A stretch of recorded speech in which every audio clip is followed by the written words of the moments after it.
Hi, this is Gary with MACMOST.com. Let's take a look at how you can troubleshoot formulas in Mac numbers.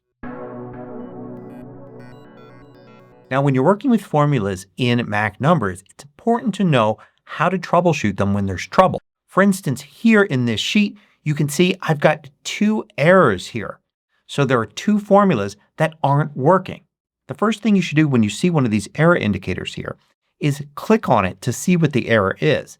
It's not enough just to click on the cell. That won't actually tell you what the error is. You need to click on the icon here itself and then you get a little description of the error. We can look here at this error here and see a similar error. So now that we know what these error messages are, we can examine the formula inside the cell. So if you double click on the cell there, you get this little floating window here that shows you the formula.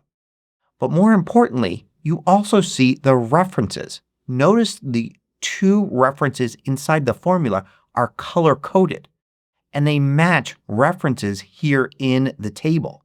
This helps you figure out where the problem is. In this case we know that the error was telling us that one of the references was a string and we can clearly see that's true here.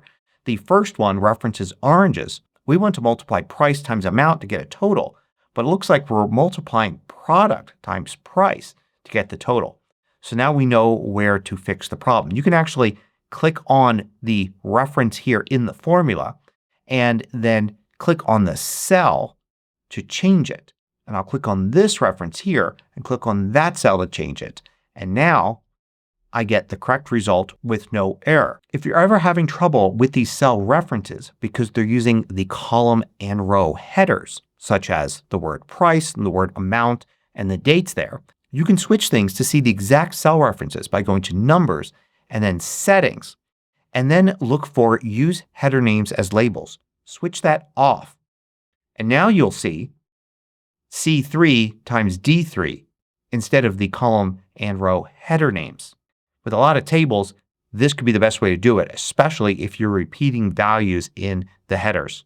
Now if we look at this error here, it's telling us basically the same thing as the previous error.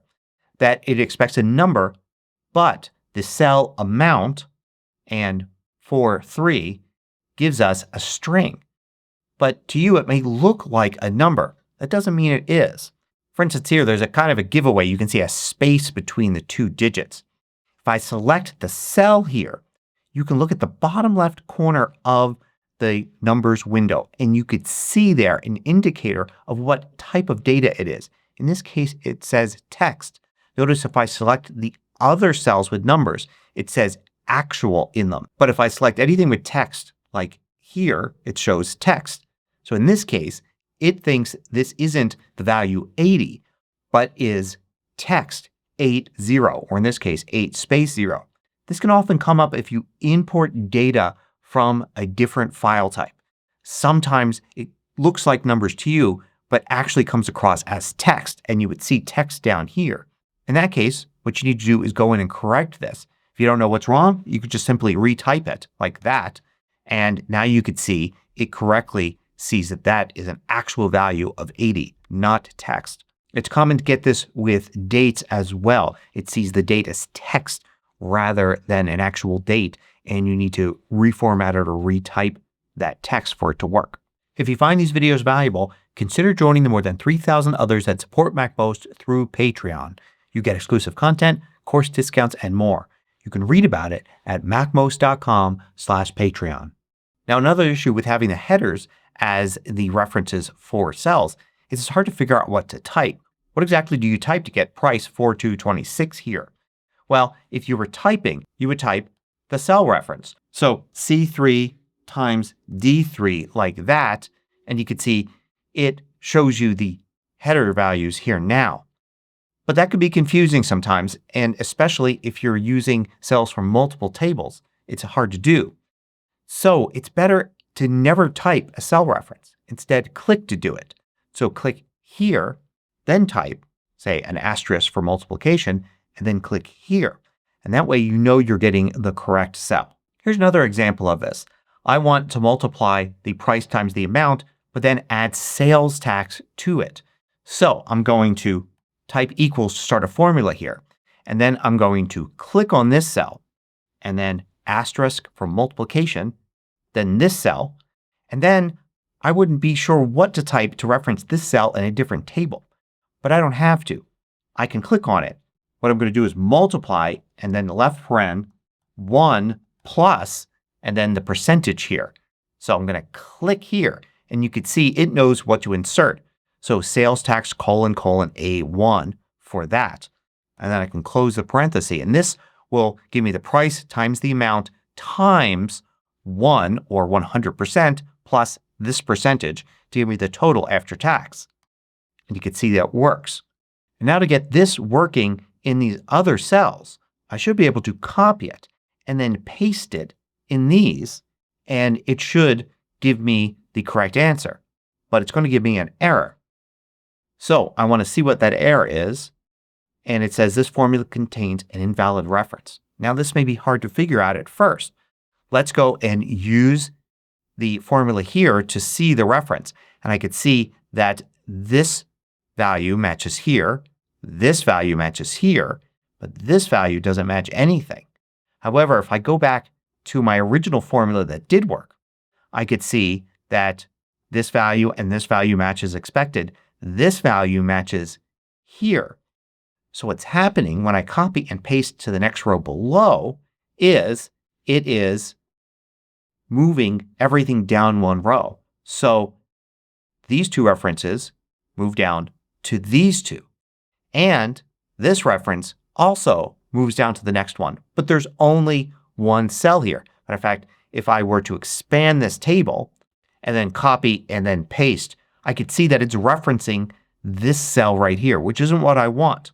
So the problem here is absolute versus relative cell references. So in this formula here, this first cell is a relative reference. As I copy and paste the formula down, it's going to move down. The same thing for here. But this one, I don't want that. I want it to stay in row 1.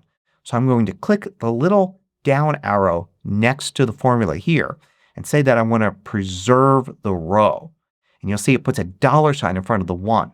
In other words, keep row 1 no matter where the formula is copied and pasted.